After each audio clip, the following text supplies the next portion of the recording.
tiempo de Dios y camino de alegría. Os anunciamos el gozo de Adviento con la segunda llama ardiendo. La segunda semana de Adviento nos invita, por medio de Juan Bautista, a preparar los caminos del Señor. Esto es, a mantener una actitud de permanente conversión. Jesús sigue llamándonos, pues la conversión es un camino que se recorre durante toda la vida. Adviento, prepárate, el Señor está cerca. Ya se acerca el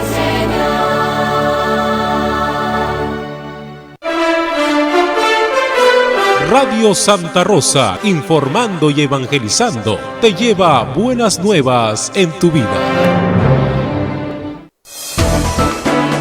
La Sociedad Dominica de Medios de Comunicación, Sodomco, presenta A Pensar Más con Rosa María Palacios.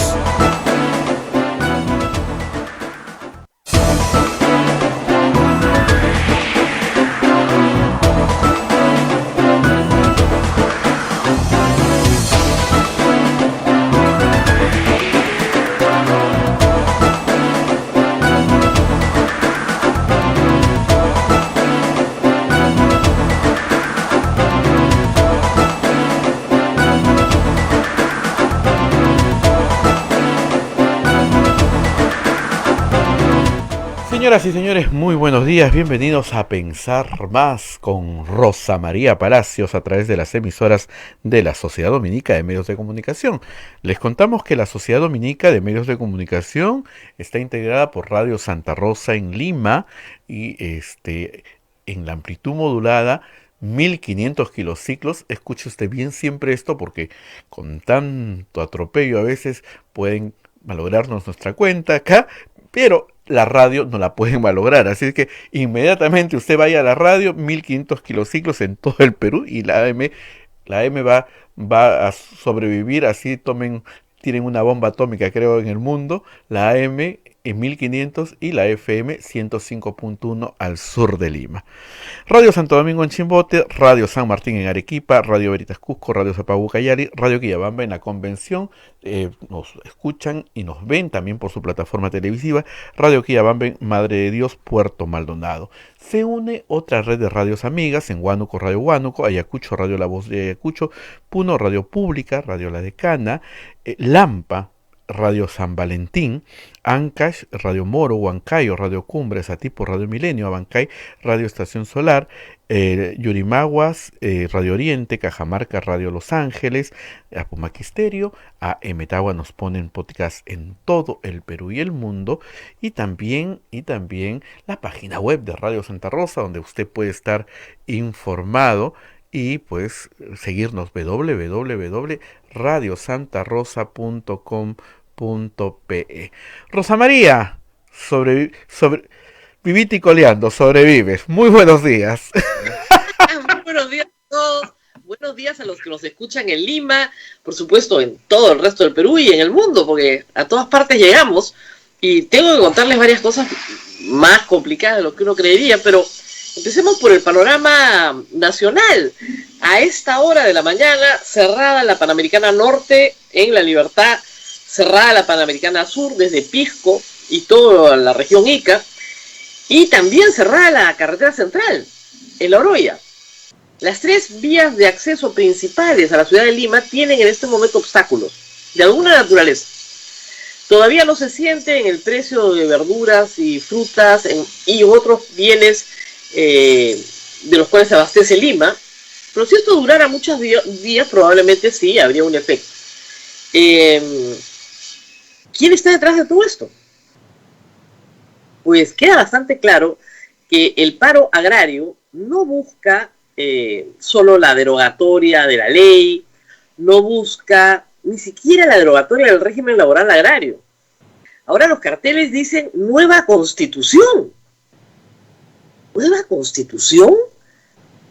Los trabajadores del campo, de la élite agroexportadora agraria, ¿están preocupados por una nueva constitución? ¿O es el congresista Lenin Bazán de Frente Amplio? Digámoslo así con tranquilidad. los que están agitando en este momento sur y norte del Perú son aquellos que pertenecen a Frente Amplio. Y reitero, como dije ayer, cerrar una carretera con 1000 personas la haces sin ningún problema. Es bien sencillo. Sobre todo desempleados, ¿no? Tienes algunos piquetes, ¿no es cierto?, en algunos fundos, en algunos, no en todos, y el resto es gente desempleada que está dispuesta a romper, a destruir, a lo que fuera necesario, por el tiempo que sea necesario. Ahora le preguntaban, porque la prensa entrevista, ¿no?, a los manifestantes, ¿qué estaban esperando en el sur para abrir la carretera? No, estamos esperando órdenes. Entonces, le dicen, oiga, pero ¿qué es lo que ustedes piden? Estamos esperando órdenes. No hay ni siquiera muchas consignas. Reitero, este no es un tema laboral. Díganme ustedes qué tiene que ver el cierre de la carretera central. Trabajadores de lo que fue Doerran está en Indecopi, no tiene ya operaciones en el Perú. Reclaman también por los derechos que no se les han reconocido, por lo que esperan tener, porque se les ha ofrecido la venta de la empresa, en fin. ¿Qué tiene que ver eso con Chao y Virú y Pisco y Ica? Nada. Es la capacidad de cerrar carreteras en todo el Perú. ¿Qué es, discúlpenme, de manual? Cualquier agitador, no solamente de izquierda, de derecha también, cualquier agitador sabe que tomar las carreteras y cerrar las vías de acceso a la capital de un país tan centralista como el Perú, es una medida de fuerza efectiva, que sofoca, que aplasta, que liquida, ¿no es cierto?, a un gobierno al cual se comienza a percibir como débil. Los que saben un poco de historia piensen en Salvador Allende, por Dios, en Chile. El paro de octubre y los tanques, de transportistas. ¿De qué cosa creen que fueron los paros? De transportistas para traerse abajo el régimen. Lo hacía la CIA, Escuela de las Américas. O sea, no tienes que ser un genio para saber que es de manual. Tienes a un presidente hoy que es una amenaza para los grupos políticos que están en carrera a la presidencia de la República. ¿Y por qué es una amenaza? Lo dijo ayer Daniel Urresti con mucha desfachatez. Este es el gobierno Julio Guzmán. ¿Qué sucede? Que perciben que si le va, no les digo bien, pero por lo menos decoroso al señor Sagasti, eso mejora las posibilidades políticas en abril del señor Julio Guzmán. No lo van a permitir. Tienen que tratar de destruir a Urresti a como dé lugar. Urresti quiere destruir a como dé lugar a Sagasti. Y en eso el Frente Amplio tiene, digamos, experiencia. No tienen experiencia constructiva, tienen experiencia destructiva. Si no, pregunten en Cajamarca todo lo que han destruido. Y por qué el señor Marco Arana salió con las justas cuando postuló el 2016. Tienen una capacidad de destrucción notable. Entonces lo que están haciendo es, bueno, no tenemos a Merino, por el cual, ¿no es cierto?, ellos estuvieron de acuerdo en poner en la presidencia del Perú. Vacaron a Vizcarra para poner a Merino. Bueno, no tenemos a Merino, tenemos que destruir a este.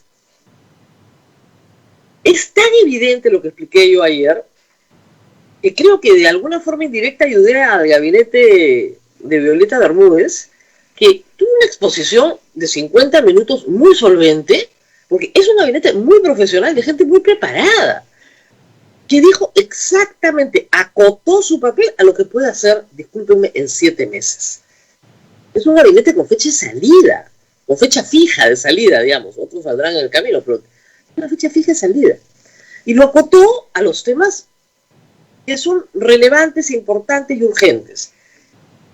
Las elecciones neutrales, transparentes desde el Ejecutivo, la educación, la pandemia, la economía, la lucha contra la corrupción. 5 temas, acotado, esto es lo que vamos a hacer, esto es lo que podemos hacer. Vacunar, abrir el año escolar en marzo, elecciones en abril, eso es lo que podemos hacer. Más no se puede. No le corresponde a un gabinete de tránsito, ¿no?, de salida de un gobierno, este quinquenio absolutamente inestable además, proponer pues grandes reformas de absolutamente nada, ¿no? Entonces, creo que fue un buen discurso, acotado lo que debía. Tuvo que negociar la cabeza el ministro del Interior, porque si iban con el ministro del Interior, ya tenían la excusa, ¿no es cierto? La excusa no funcionó porque no lo llevaron, pero ya vendrán por ellos, ¿ah? No lo duden, porque en la psiquis del Congreso es Julio Guzmán el que ha salido ganando, y hay que destruirlo. Y se puede destruir la fiscalía también, ¿eh? Ese es otro escenario, donde también lo persiguen. Y se puede destruir también políticamente. ¿Qué decían los piquetes ayer en el sur? Hay que leer las cartulinas porque dicen cosas divertidas. Partido Morado es con FIEP. Ahora, hay que ver lo ingenuos que son en el Partido Morado, que salen todos a gritar, sí, deroguemos la ley agraria. Entonces, ay, Daniel Olivares, ¿no? Sí, hay que derogarlo hoy mismo. El problema no es la ley. El problema no es el régimen laboral.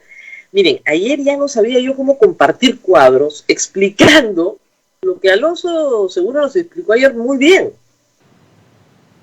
El 96% de los trabajadores agrarios del Perú son informales. El 96%. El 4% son formales. El salario mensual promedio de un trabajador formal en una empresa que tiene más de 100 trabajadores, que son agroexportadoras tecnificadas de alto nivel, el sueldo promedio es 1.500 soles. 1.534. Que incluye todo, pero eso es lo que se lleva en el bolsillo. Con seguro social, con 30 días de vacaciones, con CTS, con todo. Lo que no tiene ningún informal, ¿eh? Ojo. Los chicos que trabajan en Gamarra no tienen eso y trabajan 14 horas diarias. El trabajador en el campo tiene jornada de 8 horas, no jornada de 12 horas, tiene horas extras. Tiene todos los beneficios. El formal. ¿Quién está protestando? El formal. En teoría. Pero si hacemos una encuesta entre los que están protestando, probablemente encontremos que la gran mayoría son desempleados en este momento, si no lo estarían protestando. Los que tienen empleo están en su trabajo, porque no lo quieren perder. Reitero, con 1.000 personas yo te cierro los 4 accesos a Lima. Hasta la carretera de Canta te la cierro, mira. O sea, te cierro todo. Hasta que la que sube por Caraballo Canta, esa también te la cierro. Norte, sur, carretera central, carretera de Canta. Yo te cierro los 4 accesos con 1.000 personas, ¿ah? Es facilísimo. Es bastante fácil. ¿No es cierto? Una carretera es como un río. Tú pones un dique, el agua no pasa. Poner un dique es bastante sencillo. Y si pones 4 diques, ¿no es cierto? Por supuesto, los derechos de los pasajeros importan un pepino, ¿eh? O sea, los derechos de los transportistas de carga, un pepino. Hay gente desesperada con su carga que se está perdiendo, que se está pudriendo. ¿Ustedes creen que a Lenin Bazán le importa la carga? ¿Creen que le importa a Frente Amplio la carga de transportistas que se juegan su capital ahí? Le importa un pepino. ¿Ustedes creen que realmente les importa el sueldo agrario? Porque ya, van a derogar no solamente el capítulo, ya, el gobierno sale y dice, derogamos el capítulo laboral. Les gusta que les paguemos en pedacitos, ya en pedacitos, ya. Que les paguen la CTS no cada mes, sino en, qué sé yo, una vez al año, o en mayo y en noviembre, como el régimen general. Y que les paguen la gratificación de julio en julio y la de diciembre en diciembre y ya no en partes. Porque la izquierda peruana tiene un problema gravísimo con las matemáticas. Todo lo que sea sumar nos pone nerviosísimos. Como les gusta dividir, pero no sumar, igual pasó con la ley Pulpín, que recordábamos ayer con el ministro Segura. Quiso sumar, dijo, hagamos una remuneración que sume todo. No, nos están quitando el derecho. Ay, Dios mío. Están sumando para que todos los meses te lleves un poquito más de plata. Ya, quieres que te lo den dividido, más en julio y en diciembre y menos los otros meses. Ya, pero hagamos libretitas separadas, como a ti te gusta y ya está. Es un problema de sumas. Y está, digamos, la encuesta nacional de hogares lo demuestra con claridad. A mayor formalidad, mayor ingreso. A más grande la empresa, mayor ingreso. Más chiquita, más informal, unipersonal, el agricultor que trabaja solo. 1.900.000 peruanos son agricultores que trabajan solos. Y tienen ingresos bajísimos por su actividad, porque su productividad es muy limitada. En vez de estar discutiendo eso es lo que hay que discutir, están discutiendo cómo reventamos a aquella empresa agraria que puede muy fácilmente automatizarse y no contratar. Es decir, donde contrataba 10, contrata 1. Ahí están atacando. Y lo hacen porque crean un clima de agitación laboral. Y nuestra culpa judeocristiana, la que arrastramos todos los peruanos, nos hace creer que efectivamente hay una espantosa injusticia y somos culpables de ella. Cuando la injusticia es con los informales. En la informalidad se está hablando de ingresos mensuales de menos 400 soles. Claro, no es el único ingreso, pero ese es el ingreso del informal que trabaja solo en el campo, solo. Menos de 400 soles. No les importa un pepino. Entonces ya ahora sí van a derogar toda la ley, derogan, que no exista. Ya, perfecto, muy bien. O sea, lo único que van a hacer es acelerar un proceso de automatización en el campo, desplazando nuevamente una masa de trabajadores a la informalidad. Que respondan, ¿no? Ayer hice una diligencia segura que me gustó mucho. Miren dónde está el empleo juvenil hoy y dónde estaba hace 5 años. Y pre-pandemia, todos los que se pusieron a que los jóvenes tuvieran algunos beneficios, no todos, pero los tuvieran agregados, sumados, los dejaron sin trabajo. Los arrastraron en realidad a la informalidad en la que viven. Y es increíble cómo la izquierda no se queja del empleo informal, se queja del empleo formal, que solamente abarca el 30% del Perú y que en este momento, post pandemia, será el 20% del Perú. Pero, reitero, la culpa judeocristiana nos dice que la clase media, limeña, los intelectuales, los profesionales, somos culpables de algo, de haber nacido probablemente. Y esas culpas las trabajan y bueno, tienen un clima de agitación, que tiene un objetivo político clarísimo. Si no es destruir el régimen de Sagasti, por lo menos debilitarlo para que no parezca que pueda hacer algo bien. No vaya a ser que favorezca políticamente a Julio Guzmán. Y claro, hay un efecto contagio. Lo de Herrán, es evidente, mañana será otra. El punto es cerrar las vías de acceso a la ciudad de Lima el mayor tiempo posible, con la mayor cantidad de excusas posibles. Reitero, ya les dijeron, te derogamos la ley, prohibimos los servicios, duplicamos el gente de su fin. No, nada, nueva constitución. Nueva constitución, perdón. Es un paro agrario, no, nueva constitución. O súbeme el sueldo. Señor, pero los sueldos en el Perú tienen un mínimo y encima oferta y demanda. Si saliera el gobierno a decir que sube el mínimo, tampoco pararían. Porque la gran mayoría no gana el mínimo, está sobre el mínimo. Les da lo mismo. Les da lo mismo. El problema es político. Lo que tienen que ver es cuánto tiempo pueden aguantar con la gente que está, digamos, siendo activista del paro en la carretera. 5 días es largo, ¿eh? Porque son 5 días sin trabajar, 5 días sin ingresos. No te aguanta la economía de la gente. Ya, para el lunes estaría bien difícil. La izquierda no tiene tanta plata tampoco, no tiene como remunerar a la protesta, ¿no? Y hay que remunerar, pues tienen que comer. No hay forma. Debería morir rápido. Probablemente este fin de semana. Debería morir rápido porque no tienen cómo sostener. Porque es artificial. Estos no son chicos estudiantes protestando por la democracia. ¿No es cierto? Que después de trabajar se van a las 7 de la noche a caminar y a marchar. No. Están ahí las 24 horas del día. por turno, pero están las 24 horas del día, entonces necesitan sustento. ¿Quién sustenta eso? Una organización. Ya, esa organización no tiene para tantos días, pero el daño está hecho. Y el tema es dañar, golpear y seguir golpeando. Felizmente ayer el presidente Sagasti lo reconoció ante la prensa extranjera y dijo, sí, efectivamente, acá hay grupos que se han quedado sin espacio. Frente Amplio que salió llorando, ¿no? Diciendo, estamos arrepentidos de haber vacado a Vizcarra, claro, habían 2 chicos muertos. Y obviamente no salen a decir que ellos son los agitadores de la... No, Lenin Bazán, o como ustedes comprenderán, una entrevista, lo vamos a entrevistar para que cuente cómo ha agitado.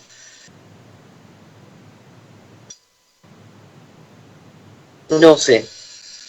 Y a mí me hace una gracia, bueno, ayer Abel, que está conmigo, Ismael, son como mis arcángeles, me avisaron como a las 8 de la noche que me iban a hacer no sé qué maniobra de una cuenta que después resultó falsa también, para bajarme la cuenta en Twitter. Como ustedes saben, tengo más de 3 millones de seguidores en Twitter. 3.100.000, una cosa así. Bueno. Entonces yo me senté a esperar, avisé a Twitter oficial, avisé, ¿no? Acá está lo que han pasado por WhatsApp. Es una campaña de descrédito. Miren, la derecha más conservadora del Perú me detesta. Y la izquierda también. Porque no estoy en ninguno de los extremos, pero los extremos se besan. Siempre se besan. Y esta vino por la izquierda. Hay otras que vienen por el fascismo más puro que también tenemos en el Perú. De las dos. Bueno, me senté a las 9 de la noche a esperar pues que miles de cuentas me atacaran y nada, pero sí me llegó una comunicación interesante de Twitter, de la organización, ¿no? O sea, vamos a leer un segundito. ¿Dónde está la pregunta interesante? Me llegó una notificación ya a mi correo electrónico señalando, yo no tenía idea, que las leyes de Alemania, interesante, ¿no? Las leyes de Alemania obligan a Twitter, por una regulación interna, a notificar si alguien quiere denunciar tu cuenta.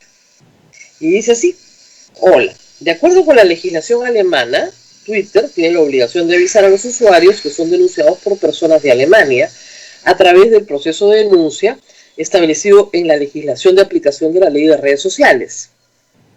Es decir, a los peruanos que están en Alemania y están denunciando mi cuenta, Twitter me avisa quiénes son.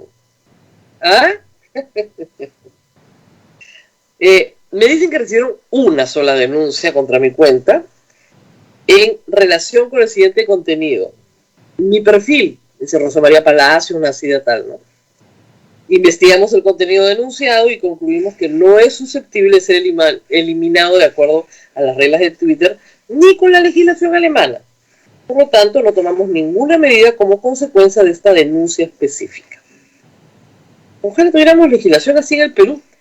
No me dieron el nombre, perdón, pero sí me dijeron que fue una cuenta. ¿Ok? Así que así estamos. ¿Qué tal desesperación, no? Realmente, ¿qué tal desesperación? Querer bajarse la cuenta de Twitter, bueno, falta que no nos compren la rifa de Radio Santa Rosa, ¿no? Porque todo el tiempo a ver nos dicen que recibimos millones del Estado. ¿Cuánto recibes de Vizcarra? Y dice, por favor compren con nuestra rifa que vale 5 soles, es lo que necesitamos. El 18 es el sorteo. El 18 le hemos puesto en Twitter varias veces cómo hacerlo, es facilísimo. Me están pidiendo yape, a ver, ¿eh? Bastantes personas me están pidiendo algún tipo de banca electrónica de esta sencillita. Porque hacer una transferencia bancaria... Para el lunes tengo una respuesta. Ya, perfecto. Para el lunes tenemos una respuesta. Pero así estamos, señores. Entonces, ¿qué tenemos? Un clima complicado de confrontación política. Un gabinete que se salvó. Se salvó ayer, ¿eh? Y bien jugado. No significa que no van a ir uno por uno sobre todos los ministros, ¿ah? Espérense. Y, por otro lado, tenemos... un clima de agitación en el país que yo calculo debería estar terminando el lunes, martes, para iniciar un nuevo ciclo de confrontación en otro escenario, pero debería terminar el lunes o martes, más o menos. Por supuesto con la derogatoria de la ley, con un escándalo, ¿no? Y después, 5 días después, todos se olvidan. todos se olvidan. Si yo les contara todas las cosas que con fervor han defendido y ya se olvidaron, en los últimos 6 meses, ¿no? En los últimos 6 meses. Pero en fin, prefiero no hacerlo porque caigo mal. Porque, ¿verdad? La gente se mete en una cosa pasional de defensa. A los 3 días se olvidó, ¿no? ¿Se acuerdan cuando peleaban para que los atiendan en las clínicas privadas gratis? ¿A cuántos los atendieron? Y el presidente Vizcarra dijo que las iba a expropiar. ¿Y qué pasó? Nada, no pasó nada. Eso es una campaña. Eso es una campaña. Y hay que aprender a diferenciar qué cosa es una campaña de qué cosa es la verdadera agenda del país. La verdadera agenda del país, la que dijo la señora Violeta Bermúdez ayer. Eso es lo que toca hacer. Economía, pandemia, elecciones, educación, corrupción. La agenda movilizada, creada para agitar, la que está con Frente Amplio en las carreteras. Y les digo, es de manual, ¿eh? O sea, no estoy, yo no es que yo tenga una visión así, no, es absolutamente manual. Miren, esa norma, la que estamos discutiendo, la de agraria, se aprobó el año pasado, por un decreto de urgencia, en el interregno parlamentario, 2019. Hace un año. Hace un año. Tomaron una carretera. Murió alguna persona. Nada. Y de repente el lunes era el fin del mundo. El fin del mundo. Vamos a ser el fin del mundo. Además, el año pasado se mejoró. Se incluyeron más beneficios. Lo terrible de esto es que hay un chico muerto, Jorge Muñoz, un hombre joven, padre de familia, deja 2 niños huérfanos. Tiene un orificio de bala en la cabeza y nadie sabe de dónde salió la bala. Porque obviamente la policía no lo va a reconocer. Y los huelguistas tampoco. Entonces hasta ahora nadie sabe de dónde salió la bala. Bala, la información que tenemos de la República es orificio de bala en la cabeza. Se está investigando. No hay más información que esa. ¿Valía la pena que este pobre muchacho muera de esa manera? ¿Vale la pena agitar hacia el país? ¿De verdad? La vacancia costó 2 vidas. O sea, eso lo organizó el Congreso. La vacancia costó 2 vidas. La agitación política para desmerecer al señor Sagasti ha costado 1 ayer. ¿Ustedes creen que realmente vale la pena? Es tremendo lo que pasa. En fin, vamos a conversar con Richard Arce, que ya debe estar en la vía de comunicarse con nosotros, ¿verdad, Abel? Así es, Rosa María, pero permíteme antes este momento de... ayer fue elegida la presidenta del Poder Judicial y es muy importante porque primero también la señora que ayer era tendencia porque fue la señora que limpió a la señora Cecilia Chacón, así estaba en las redes, y también pues en un momento que las máximas autoridades, o bueno, casi las máximas autoridades en el país son mujeres, es un momento muy importante, creo. Miren, a ver, y yo sé que pueden haber muchos fallos controvertidos en un juez, porque siempre los hay, pero la doctora Barrios tiene una agenda muy clara en materia de género. Claro, sus colegas hacia abajo en la pirámide jerárquica del Poder Judicial no siempre la escuchan, pero realmente asumió un compromiso hace muchos años de tratar de educar a sus colegas, varones y mujeres en el Poder Judicial. Y ha hecho un esfuerzo muy grande, educativo, de formación, de ir hacia abajo, para que no pase pues lo que pasa en la Corte de Ica, con la Corte Superior de Ica, donde tres jueces, 2 de ellas mujeres, dicen que no hay violación si la niña llevaba un calzón rojo, con bolonda, y que eso ya era una clara invitación a la violación. Para que eso no pase, es muy importante que Elvia Barrios esté en la presidencia del Poder Judicial, porque está muy comprometida con cambiar esa perspectiva machista, completamente misógina de jueces y juezas del Poder Judicial. Y yo creo que es una magnífica noticia para todo lo que son derechos de las mujeres en el Perú.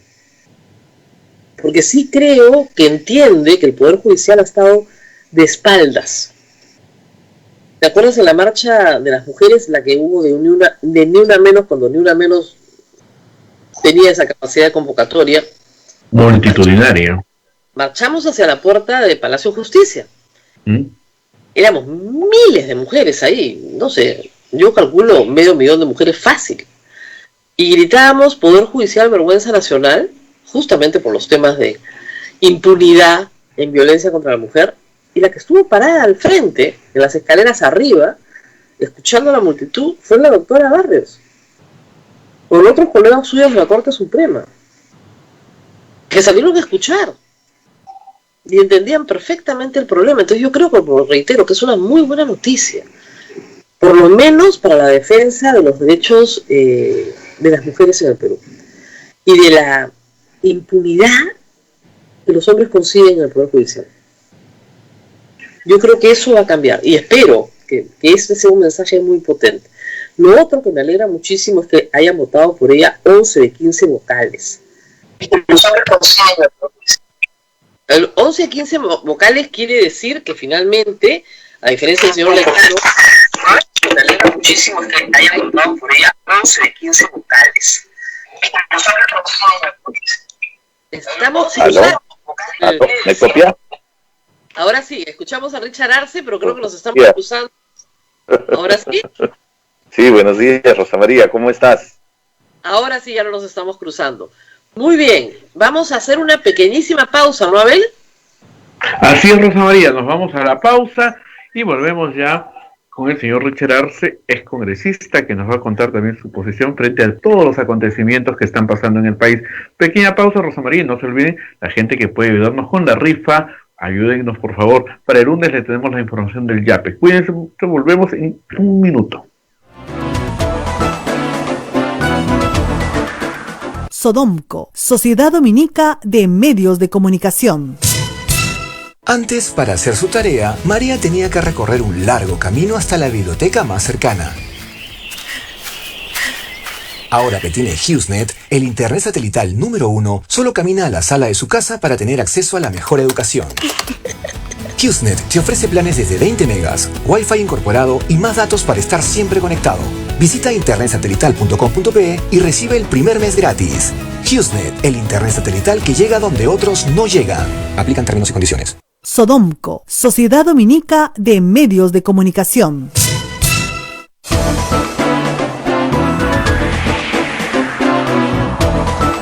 Vamos con A Pensar Más a través de las emisoras de la Sociedad Dominica de Medios de Comunicación. Estamos comunicados en Lima con Radio Santa Rosa, Chimbote Radio Santo Domingo, Arequipa Radio San Martín, Cusco Radio Veritas, Ucayali Radio Cepagua, La Convención Radio Quillabamba, Puerto Maldonado Radio Madre Dios, Huánuco Radio Huánuco, Ayacucho Radio La Voz de Ayacucho, Puno Radio Pública Radio La Decana, Lampa Radio San Valentín, Estación Solar en Abancay, Huancayo Radio Cumbre, Setipo Radio Milenio, Yurimaguas Radio Oriente, Cajamarca Radio Los Ángeles y la página web de Radio Santa Rosa, www.radiosantarosa.com.pe.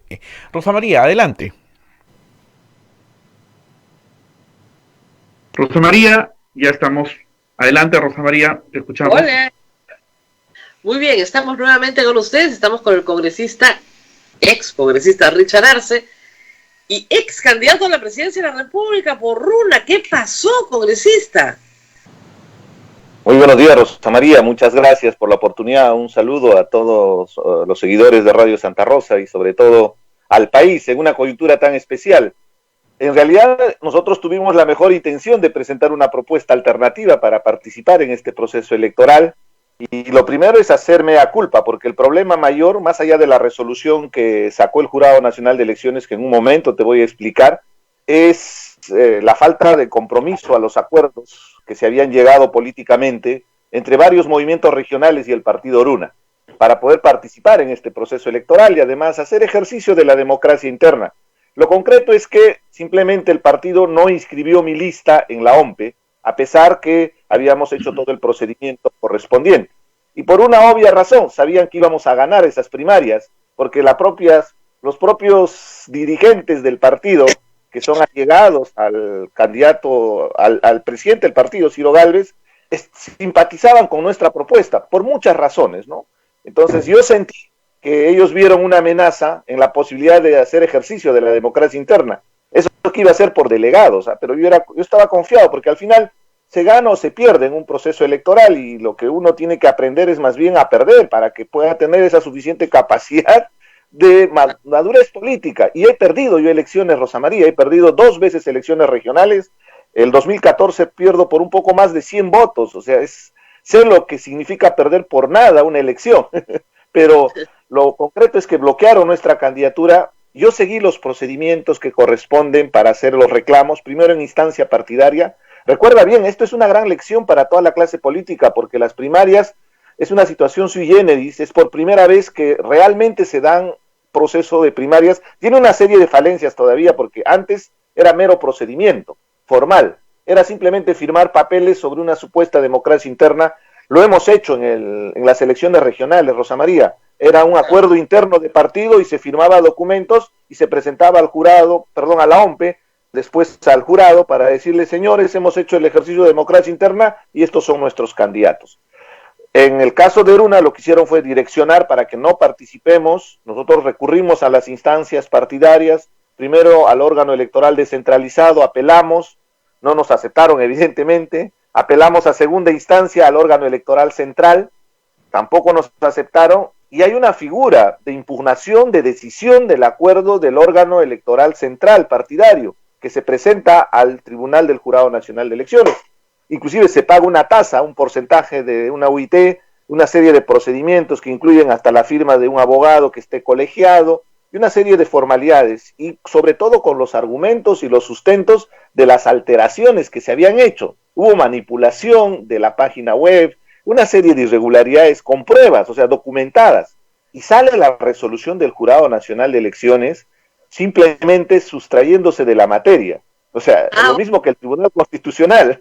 Ellos dicen, inclusive en un extremo de la interpretación, que vaya al Jurado Electoral Especial a presentar las denuncias, porque entienden que hay suficientes argumentos, pero lo único que argumentan para la improcedencia, y lo acabo de pasar a través del señor Ángeles el documento, lo puede revisar en su momento con tranquilidad, porque esto va a ser un antecedente para el futuro.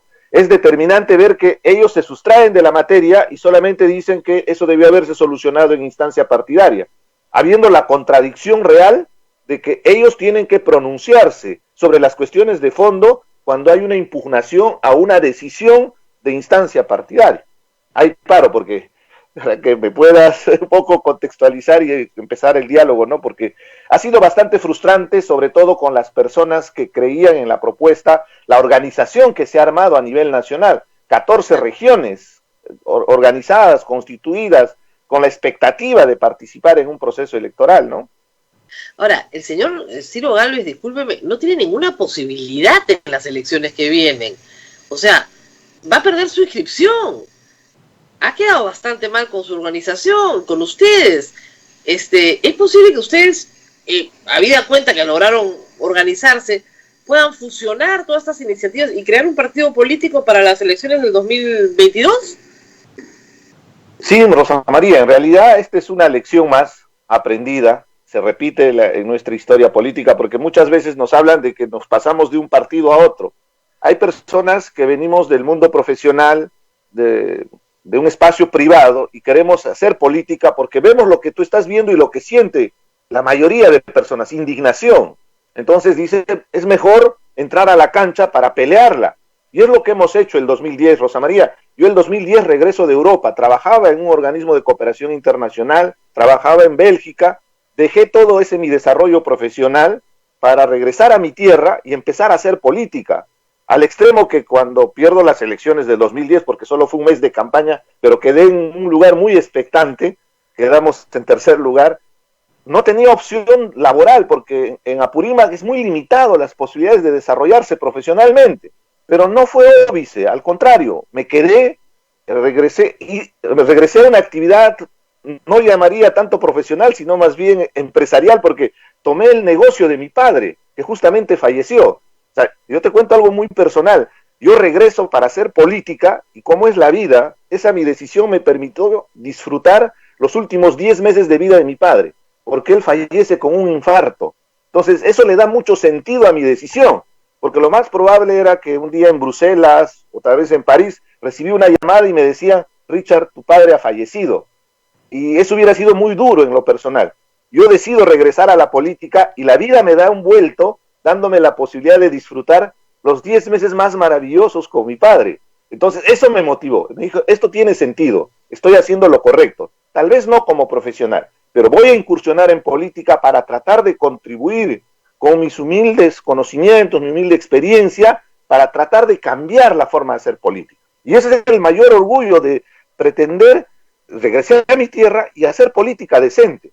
Porque yo pude haber hecho acuerdo con otros partidos que nos ofrecieron, Rosa María, pero yo no me voy a cargar la mochila de los pasivos de otros partidos. Además, recuerda, yo renuncio al Nuevo Perú justamente porque había un acuerdo político con personajes cuestionados. Entonces, ¿dónde estaría la coherencia si yo mañana aparezco con personajes cuestionados levantando una bandera política? Entonces, tratamos de buscar en ese panorama tan sombrío de partidos, un partido que tenía cierta coincidencia. Y había el tema de la cosmovisión andina, que somos provincianos, quechuahablantes.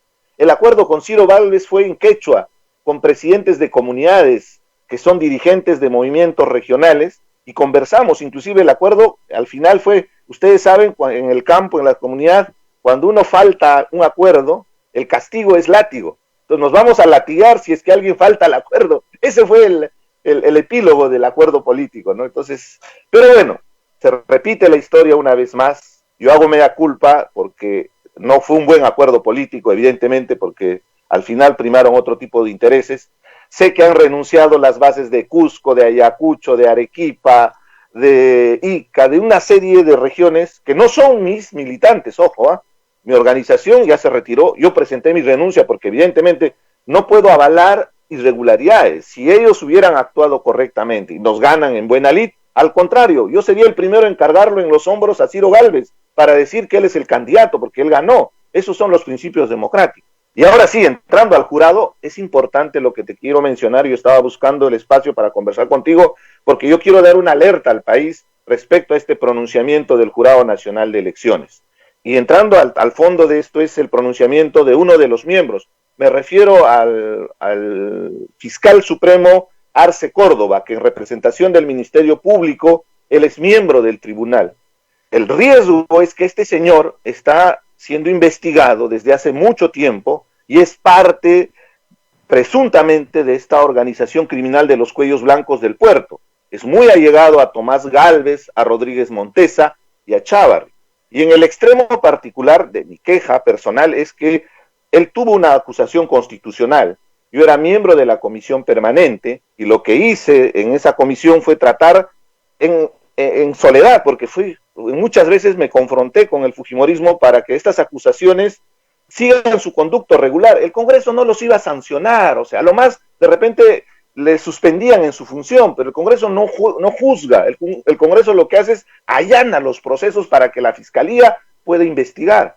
Y ya recordamos bien lo que hizo el fujimorismo. En el caso de Arce Córdoba, tenía una acusación constitucional, requería que algún congresista se haga responsable, firme y refrende este procedimiento. Eran todos fujimoristas, habían también de los otros partidos, todo el mundo se lavaba las manos, recordemos bien, y ahí están los videos. Me paré valientemente, confronté, procedí con respaldar la acusación constitucional. Por cuestiones éticas, el señor Arce Córdoba no debió haberse pronunciado en este documento del Jurado Nacional de Elecciones, el documento que me saca con mi resolución, porque hay un claro conflicto de intereses. ¿No se inhibió? No se inhibió, ese es el tema, ese es mi cuestionamiento, ¿no? ¿Cómo es posible? Los que firman son Ticona Postigo, Arce Córdoba, San Ginés Salazar, Rodríguez Vélez. Hay un claro conflicto de intereses, inclusive es evidente, porque yo salí en los medios, no sé si fue contigo, Rosa María, yo he sido muy duro con esta presunta organización de los cuellos blancos. He salido a los medios a confrontarlos en el Congreso, he levantado la voz fuerte al extremo. Hay una animadversión personal del señor Arce Córdoba contra usted, que en el momento de pronunciarse sobre su caso, claro, la hace evidente y finalmente lo deja sin ninguna protección. Porque lo que le han hecho a usted es lo mismo que le han hecho en el TC de la Presidencia de la República. Lo han dejado sin ninguna protección legal. Eso es lo que ha sucedido. Pero bueno, Y Rosa María, yo soy muy respetuoso de la decisión del Jurado Nacional de Elecciones. Yo pude haber ido, me invitaron para que pueda conversar con los personeros de la OEA que han venido al Perú, ha ido Keiko Fujimori, yo también pude haber ido, pero soy consciente de que si uno es demócrata, por más que no esté de acuerdo, por más que le dé rabia una resolución, tiene que aceptar y respetar las instancias. Entonces yo acepto la decisión del Jurado Nacional de Elecciones, pero eso no es óbice para que yo esté silente frente al claro conflicto de intereses que tiene este señor Arce Córdoba, y yo lanzo la alerta al país. Una instancia tan determinante que en su momento, porque se va a jugar también en mesa este proceso electoral, donde van a tener que decidir la posibilidad de la continuidad o alguna objeción, alguna tacha contra algún candidato, porque recuerda, se vienen los periodos de tachas y una serie de irregularidades que hemos visto en el 2016, debe tener un tribunal absolutamente independiente, absolutamente transparente y sobre todo sin ningún tipo de cuestionamiento. Lamentablemente el señor Arce Córdoba está siendo investigado. Yo entiendo bien que es parte de la representación que tiene el Ministerio Público y que fue una estrategia inclusive para que en ese control del Ministerio Público lo tengan hasta cierto punto aislado, pero nos expone al país en un proceso electoral una persona que no tiene ni siquiera la ética de inhibirse en un caso como este, porque es gracioso la resolución. Yo te lo he pasado, revísalo, ellos inclusive me dicen, vaya usted al jurado electoral especial a presentar estas denuncias, con lo cual está avalando que sí hay irregularidades. Entonces, objetivamente, si hay irregularidades, el jurado debió haberse pronunciado a favor de este procedimiento. Entonces yo alerto a los demás candidatos que están en este procedimiento, que estemos atentos a las decisiones que va a tomar estas personas que son cuestionadas.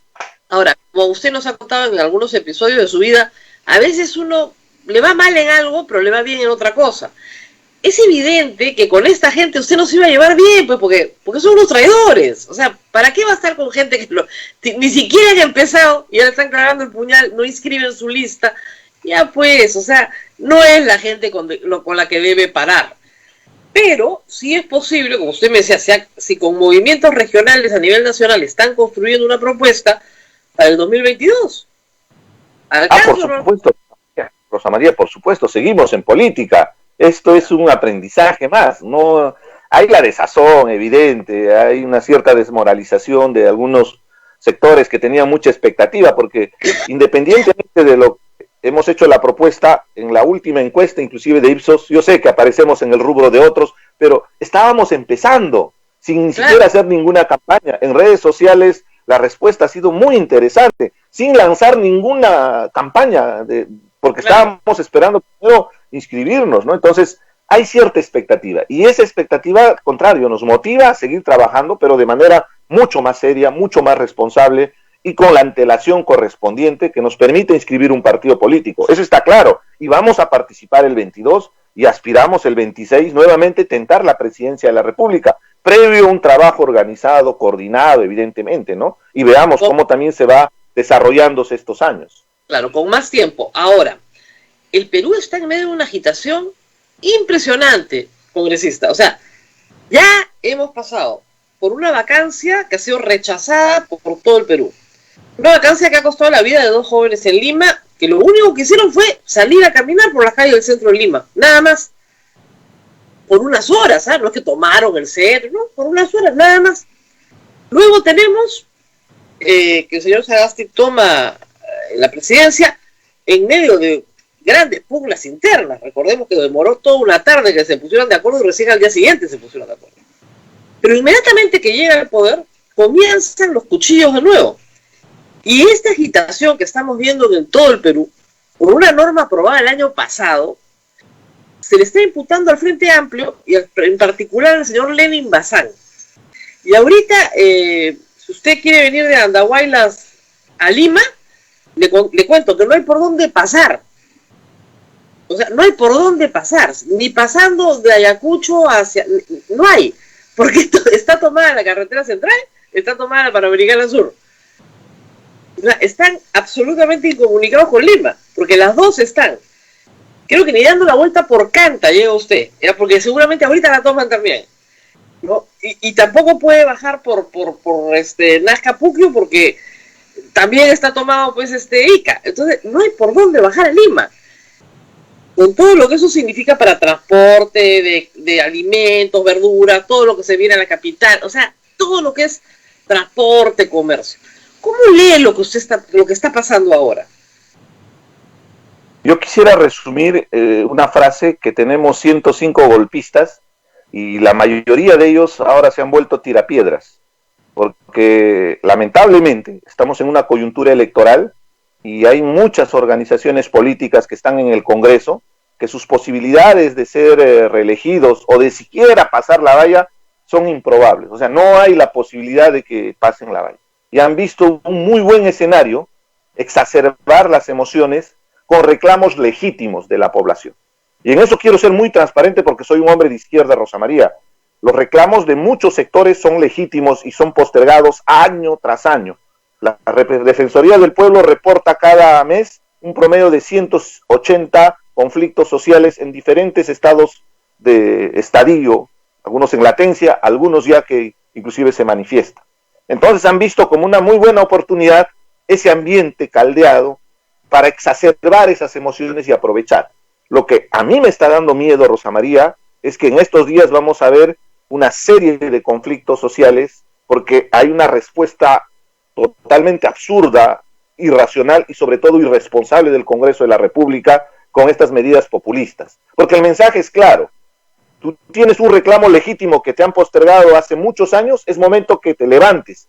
¿Por qué? Porque este Congreso irresponsable supuestamente va a dictar medidas de corto plazo y que supuestamente te van a atender el problema. Lo grave es que esto va a tener consecuencias en el futuro. Y lo que quiero alertar al país es que en esta semana va a haber un embalse de conflictos sociales que va a poner en crisis no solamente a Sagasti, a todo el país. Para empezar, estos bloqueos de carretera va a afectar a todos y a todas. ¿Por qué? Porque mañana los productos de pan llevar, sobre todo los que consumimos todos los días, los que salimos a comprar al mercado una vez por semana, lo sabemos, estos productos ya se han empezado a disparar y en una semana van a doblar el precio por una simple relación de logística, porque no pueden proveerse y esos productos se van a malograr en la carretera y no van a llegar a los mercados de destino. Todo por las ambiciones políticas. Ojo, Rosa María, son reclamos legítimos de muchos sectores. En eso quiero ser muy, muy contundente, pero también contundente con varios camaradas y ex camaradas que están aprovechando este escenario de conflictividad social para ganarse alguito, porque estamos en periodo electoral. Como ya nadie va a votar con nosotros, ellos están haciendo arder la pradera para después aparecer como adalides de la justicia, para que puedan levantar supuestamente banderas, que yo te he solucionado los problemas, para que con eso tengan posibilidades electorales. Disculpa que sea tan crudo en expresarlo, pero causa indignación el aprovechamiento político de justos reclamos. Para mí es obsceno que un hombre de izquierda levante banderas de reivindicación cuando realmente está buscando otro fin. Es como las lentejas de tía María. Supuestamente levantaba bandera de un reclamo legítimo, pero en realidad estaba buscando su beneficio. Para mí es lo mismo que un político, más aún si es congresista, aprovechando su espacio, exacerbe a la población para que busque rédito político. Es distinto si su posición sería legítima en defensa de esos intereses y esa preocupación. Y lo han hecho los Humala en el Andahuaylazo, lo han hecho en Tía María los lentejeros, lo están haciendo esa gente que ha estado apoyando de varios partidos que están en el Congreso con este tema de la vacancia presidencial que no les ha importado nada del país y ahora con esta situación de reclamo legítimo de la población. Ahora, congresista, es de manual, o sea, el manual del agitador, justamente para derrocar a un gobierno, lo primero que tienes que hacer es conseguir efectivamente gente descontenta que te dé una base, ¿no es cierto? Y sobre esa base montar un clima de... Y siempre el transporte es clave. Yo siempre digo, ¿cómo se tumbaron Allende? Se lo tumbaron controlando el transporte de carga. Y se lo tumbaron con la Escuela de las Américas, con la CIA. No importa si seas de derecha o de izquierda, es de manual. Es obvio lo que están haciendo. Eso cualquier persona que estudie historia lo sabe. Entonces, pero a mí me hace gracia esta cosa culposa y algunos caen redonditos. congresistas bien intencionados, entonces salen y dicen, derogamos la ley. Entonces dicen, bueno, de repente, pues con eso arreglamos el problema. Y del otro lado dicen, no, queremos seguir. Nueva constitución. Oiga, pero no están reclamando por una cosa agraria, no. Que me aumenten el sueldo, pero señor, no le podemos aumentar el sueldo. Si usted ya gana más que el mínimo, podríamos subir el mínimo, pero eso tiene un efecto en la economía. Que me den mi ONP, pero es que no hay plata, señor, ¿de dónde vamos a dar la ONP? Eso es de manual, congresista. Y a mí no me sorprende, de verdad, no me sorprende, pero además hay una acusación mucho más interesante, y la hizo explícita ayer el señor Urresti. Este es el gobierno de Julio Guzmán, y nos está perjudicando, lo que usted dice. Si va a cosechar, ni hablar. Lo tenemos que destruir de acá a abril. Llama la atención, ¿no es cierto? ¿Cómo pararse? O sea, ¿cómo ser un político de izquierda bien parado y decir un momentito? ¿Cómo se hace eso? En principio, Rosa María, es que este escenario que estamos observando era fácil de predecirlo. Y te lo digo también con toda humildad porque yo ejerzo la docencia y nos hicieron un pedido de un estudio y presenté hace más de un mes lo que iba a suceder. O sea, odio tener la razón, Rosa María, pero era una cuestión elemental. Juntaban varias variables, era simple, es un periodo electoral. Se tiene sectores recalcitrantes que han perdido el espacio. Estas elecciones del 2021 es distinta a las elecciones congresales del 2020, que de alguna manera se canalizó con la votación sobre el pescadito y sobre todo UPP, que utilizó de fachada el etnocacerismo. Ahora ellos están descalificados. Entonces, están buscando otro partido político que de alguna manera supuestamente represente este descontento. Fíjate el resultado de las encuestas electorales de preferencia. Estamos casi en el 30% de personas que no saben por quién va a votar o simplemente que no están de acuerdo. Inclusive llega casi al 50% con la clase política. Entonces, la deducción lógica de esta situación es que alguien podría capitalizar. Y es por eso que están utilizando una tesis que Mao lo utilizó muy bien, ¿no? De agudizar las contradicciones. Esa es la tesis absurda, discúlpame, es anacrónica, porque estamos viviendo épocas distintas. Hay que analizar en contexto. Cuando nos terruquean, nosotros tenemos una posición frontal ante la ignorancia. Pero de la misma manera, mis compañeros, mis camaradas de izquierda, muchas veces utilizan argumentos anacrónicos en un contexto totalmente distinto. Ubiquémonos en perspectiva histórica. Siempre cuando alguien me dice, ustedes son comunistas, ubícate en perspectiva histórica y en qué momento el comunismo tuvo su baluarte en la Revolución Rusa. Pero estamos hablando de inicios del siglo XX, ahora estamos siglo XXI. O en el tema de Mao, ¿no? En la década de los 50. Pues lo concreto es que están haciendo uso de esa tesis de la agudización de las contradicciones para exacerbar a la población y, como quien dice, a río revuelto ganancia de pescadores. Pero digo, lo que están buscando. Congresista, pero además lo que le explico a todo el mundo es agudizar las contradicciones en el libro rojo de Mao, pero también en la Escuela de las Américas y en la CIA. Es lo mismo. Los extremos siempre se tocan. Tú necesitas convulsión social, como usted dice, en un asunto que es central. Han perdido posibilidades. En las elecciones 2016 y 2011, cuando empezaba el periodo electoral, desaparecía la agitación. Todos los agitadores pasaban a trabajar en campañas políticas, porque tenían perspectiva de conseguir algo. Algo iban a conseguir, sea puestos en el Congreso, sea presidencia, algo, sea alianza. En este momento la agitación es exacerbada porque no van a conseguir nada, o de repente no mucho. Entonces, como usted dice, agudicemos. ¿Por qué? Porque el fin final es postergar elecciones. Si antes de la vacancia no les convenía, con la vacancia menos les conviene porque el pueblo los odia. Entonces, estamos en una situación política bien complicada.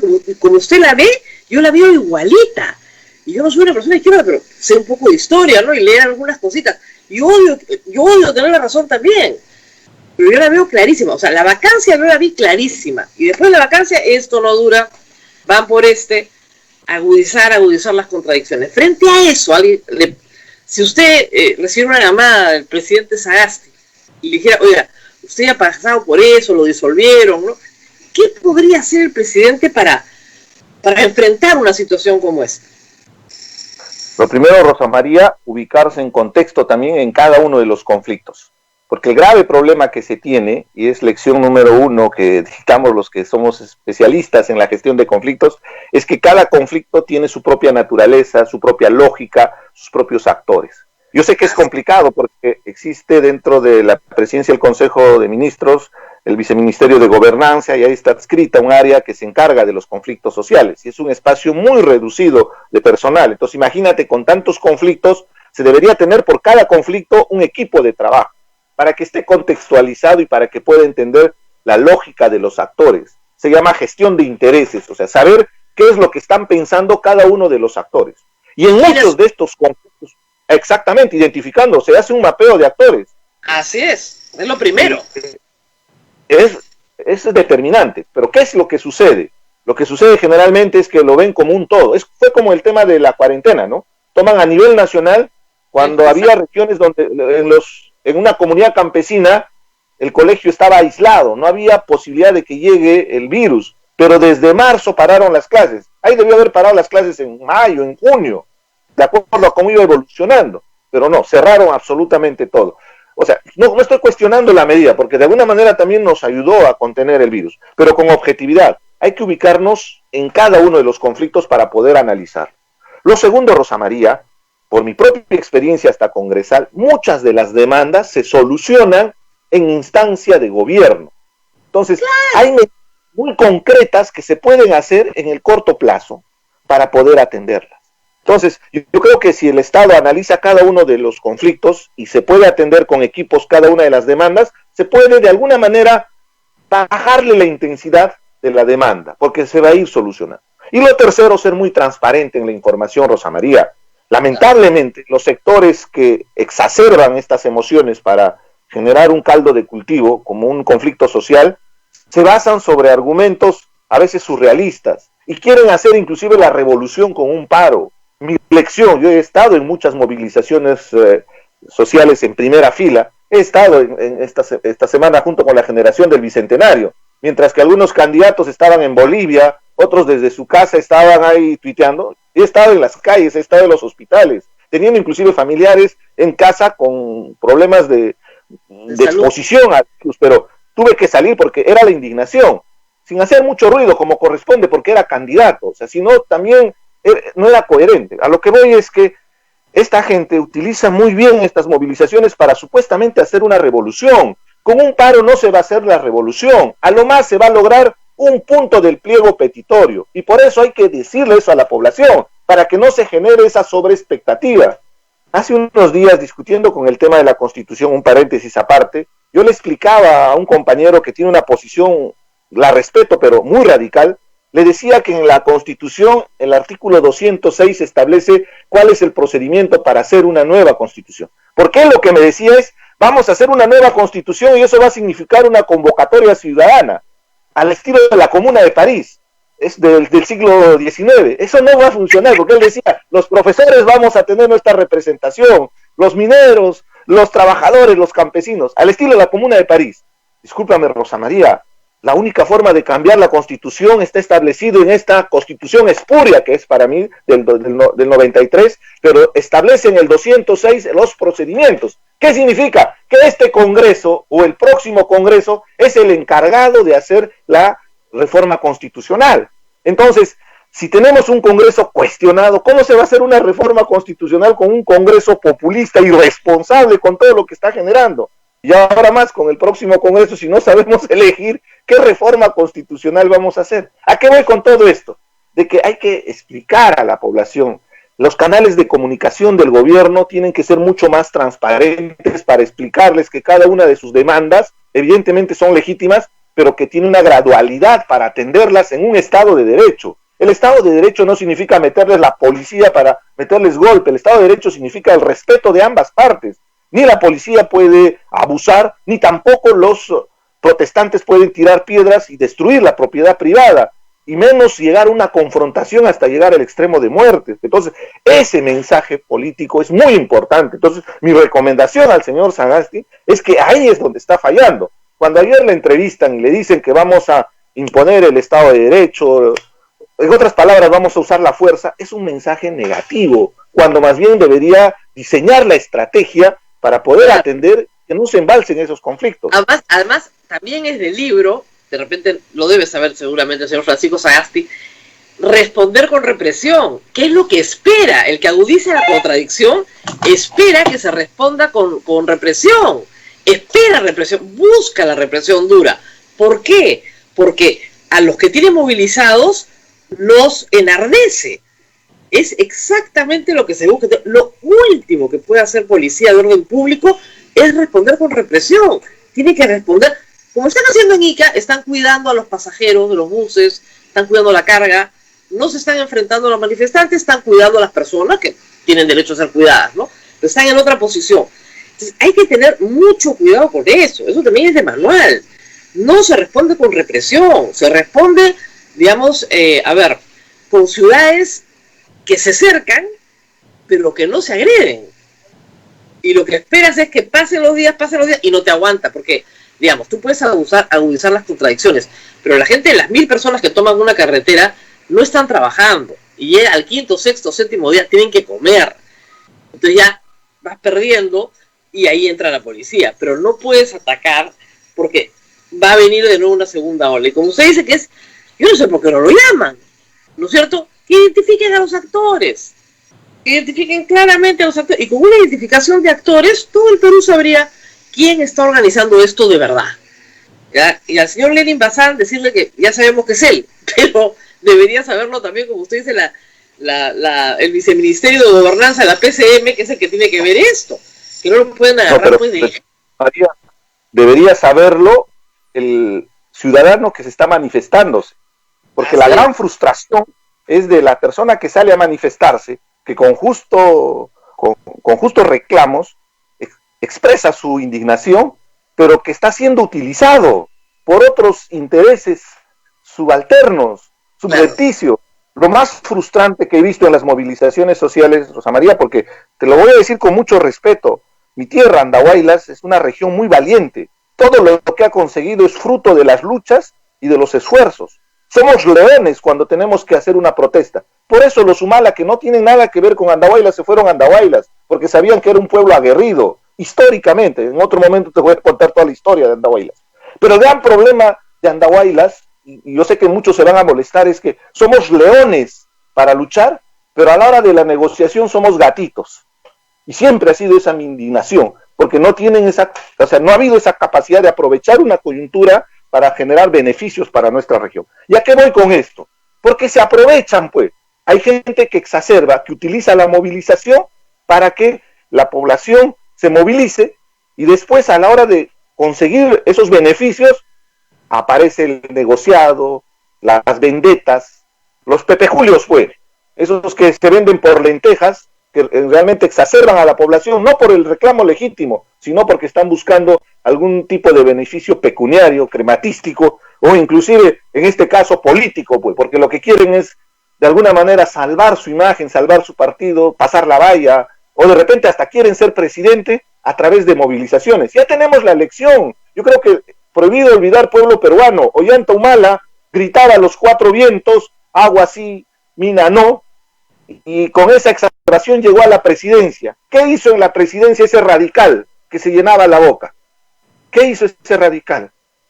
Cumplió lo que había prometido, solamente utilizó de vehículo para llegar al poder. Eso es lo que a mí me indigna, Rosa María. Inclusive ahora está investigado por presuntos casos de corrupción, con procesos bastante avanzados. Entonces, con objetividad y responsabilidad, o sea, la lección que te acabo de expresar en mi tierra, que en el momento de la negociación no hemos sabido negociar, es una oportunidad más bien para que realmente se canalice en este escenario una serie de demandas legítimas que tienen muchas poblaciones en el agro, con el tema de la minería, los sectores laborales.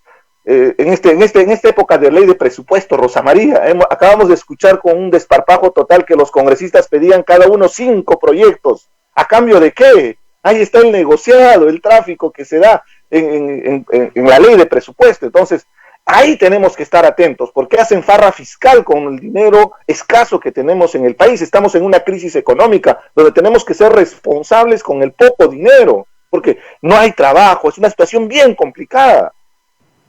Bueno, congresista, siempre es un placer conversar con usted porque coincidimos en mucho y no lo agarran de tonto ni a usted ni a mí, aunque al final siempre terminamos, ¿no es cierto?, perdiendo, pero no importa, perdemos, pero perdemos con dignidad. Yo le agradezco muchísimo, hemos volado en el tiempo porque ya tenemos que terminar temprano, porque tenemos misa. Abel, no sé si hay alguna pregunta del público que quieras hacer para el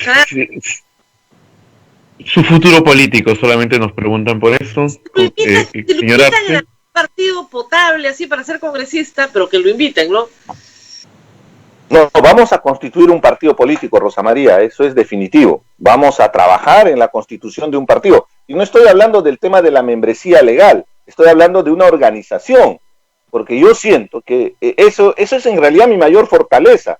Yo no tengo un partido político inscrito en el Jurado Nacional de Elecciones, pero tengo una organización que me respalda, que necesita fortalecerse, que necesita estar bien organizado, constituido y sobre todo con la contribución de muchos ciudadanos para presentar una propuesta seria y responsable al país. Entonces yo siento que nada podemos tener... Temporalmente, por ahora, ¿cómo se llama el grupo? ¿Qué nombre tiene la organización? La suya, la que está constituyendo. En realidad son varios movimientos regionales, entonces tienen cada uno sus propias identidades, ¿no? Entonces yo te digo, el de la región Apurímac, entonces va a generar una exclusión, ¿no? Porque hicimos un acuerdo con Fuerza Campesina en Apurímac, que es un movimiento que viene de la comunidad del Yupapuquio, que está en el distrito de San Jerónimo. Son comuneros que tienen la expectativa, ¿no?, de participar en un proceso electoral. Solo para expresarte, por ejemplo, son fuerzas vivas que quieren representación, que quieren tener un espacio de gobierno y sobre todo que se canalicen esas justas demandas. En mi región, en Apurímac, hay una serie de expectativas y una región con tanta riqueza que no se aprovecha. Eso es realmente frustrante. Y es lo que pasa con el Perú en realidad. Tenemos oportunidades, pero somos el país de las oportunidades perdidas, pues la historia nos las puede graficar al detalle. La región más bonita del Perú y menos conocida del Perú. De verdad, Apurímac. Lindo. Qué pena que esté en Lima, ¿no? Está en Lima ahora, ¿no? Yo estoy en Lima por el tema político, porque estoy haciendo también docencia universitaria. Hay un tema también familiar que nos obliga a estar por un tema de salud de un familiar. Y lo segundo es que evidentemente siempre estoy en contacto con la región y estoy viajando, pero vamos a tratar de construir el partido, evidentemente desde Lima, que nos facilita la organización a nivel nacional. Ya no es solo Apurímac, sino son 14 regiones y ahora yo podría decir son 22, porque esta posibilidad de participar ha hecho que se sumen más regiones a la propuesta que estamos queriendo trabajar y próximamente te vamos a estar dando novedades. Estamos haciendo conversaciones inclusive con organizaciones políticas bien constituidas con las que vamos a llegar seguramente a un buen puerto, pero con mucha más responsabilidad evidentemente para no repetir esta historia que nos ha pasado, que es una lección aprendida, Rosa María. Siempre voy a rescatar lo positivo más allá de lo fallido que pudo haber sido la pretensión de ser presidente de la República. Muy bien, muchas gracias por haber estado con nosotros. A ver, nos tenemos que despedir, ¿verdad? Nos vamos, Rosa María, porque hoy viernes tenemos misa del Señor de la Justicia. No, y además me encanta conversar con Richard Arce porque yo creo que representa una izquierda democrática, que tanta falta le hace al Perú. De verdad, una izquierda democrática pensante, por Dios, y que se dé cuenta de lo que está pasando en el país, ¿no es cierto? Y que no se deje utilizar. Muchas gracias por esa dignidad y por estar con nosotros esta mañana. Nos vemos muy pronto conmigo el lunes y espero muy pronto también con Richard Arce de regreso en nuestro programa. A ver, nos despedimos. Nos despedimos, Rosa María, no se olviden de la rifa, ayúdenos con la rifa. Para el lunes les prometo tener una respuesta del YAPE y también no se olviden que el lindo convento de Santo Domingo está abierto, Rosa María, para que lo visiten, ¿no? Sí, veo a alguna gente que viene, precioso. Nuestro museo tiene todas las medidas de seguridad, es súper espacioso, usted no se quita la mascarilla, entonces puede verlo con tranquilidad, tenemos guías que se lo pueden enseñar. Está la tumba de Santa Rosa de Lima, la tumba de San Martín de Porres, cosas que pocos limeños saben. Nosotros trabajamos al ladito las tumbas. Ustedes pueden visitar, pueden venir en calidad de apreciación cultural mediamente o en peregrinación religiosa, o sea, en el espíritu en que usted quiera. Pero venga, está abierto. La basílica todavía no, ¿verdad? Todavía no. No, Sí. todavía no la basílica, pero el museo sí, y la tumba, y la próxima semana recordamos el cumpleaños de San Martín de Porres, así que es un bonito motivo para venirse por aquí. Bien, Rosa María, cuídate No. mucho. Nos vemos, Nos vemos.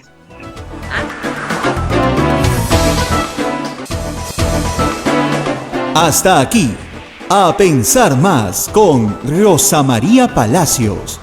Este programa fue producido por la Sociedad Dominica de Medios de Comunicación, Sodomco.